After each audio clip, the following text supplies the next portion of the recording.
उत्तराखंड कांग्रेस के हाथ सत्ता तो नहीं आई, वहीं अब नेताओं की बयानबाजी से प्रदेश भर में किरकिरी जमकर हो रही है, जिसे देखते हुए कांग्रेस आलाकमान ने अश्विनी पांडे की तैनाती उत्तराखंड प्रदेश में की है।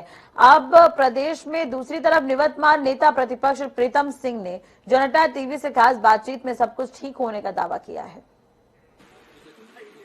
उत्तराखंड कांग्रेस में 10 मार्च के बाद से जिस तरह की उठापटक बयानबाजी चल रही है, उसको लेकर अब हाईकमान भी सक्रिय हो गया है। प्रदेश अध्यक्ष गणेश गोदिया से इस्तीफा मांगा गया और नैतिकता के आधार पर इस्तीफा सौंपा भी जा चुका है। नेता प्रतिपक्ष प्रीतम सिंह जी इस वक्त हमारे साथ हैं।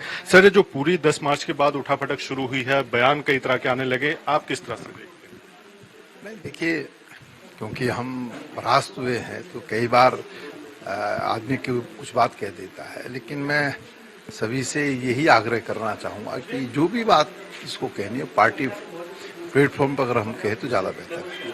आप नेता प्रतिपक्ष है, नेता प्रतिपक्ष बनाने को नेता प्रतिपक्ष वर्तमान में नहीं जी, जिस तरह की जिम्मेदारी आपको थी नेता प्रतिपक्ष की, अब नया समीकरण बैठ रहे हैं, नए लोग अपनी जिम्मेदारी बता रहे हैं कि हमको मौका मिलना चाहिए, प्रदेश अध्यक्ष को लेकर भी इस तरह की बातें हैं। जिसको भी जिम्मेदारी मिलेगी हम उनके साथ हैं। आप क्या कुछ कहेंगे? लंबा अनुभव रहा है राजनीति का, संगठन से लेकर सरकार तक आपने देखी है, आगे किस तरह का माहौल होगा? देखिए, हम चुनाव पराजित हुए हैं और लोकतंत्र में ये सब चीजें चलती रहती हैं। हम पराजित हुए हैं, लेकिन इसका मतलब ये थोड़ी है कि कांग्रेस जो है घर बैठ जाएगी। हम पराजित हुए हैं, नए जोश के साथ हम फिर से जो है मैदान में आएंगे।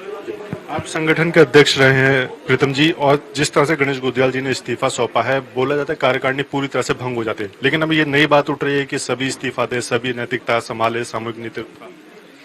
नहीं, देखिए, इसमें तो मैं समझता हूँ कि राष्ट्रीय अध्यक्ष सोनिया गांधी जी ने कहा कि पांचों प्रदेश में जहां हम हारे हैं उनके अध्यक्ष जो है वो इस्तीफा दे, तो दिया है हमारे साथियों ने। और कमोबेश जो है, अब तो जब अध्यक्ष ने इस्तीफा दे दिया तो उसके बाद फिर बचता है क्या है? जो बयानबाजी हो रही है उसको लेकर प्रीतम सिंह जी क्या सोचते हैं, क्या कुछ कहेंगे? देखिए, मैं तो एक ही बात कहना चाहता हूँ कि अविनाश पांडे जी को जो है राष्ट्रीय नेतृत्व ने जिम्मेदारी सौंपी है, वो आएंगे और इस पराजय के परिप्रेक्ष्य में जो है सभी से संवाद स्थापित करेंगे, तब अपनी अपनी बात हम कहें तो ज्यादा बेहतर है।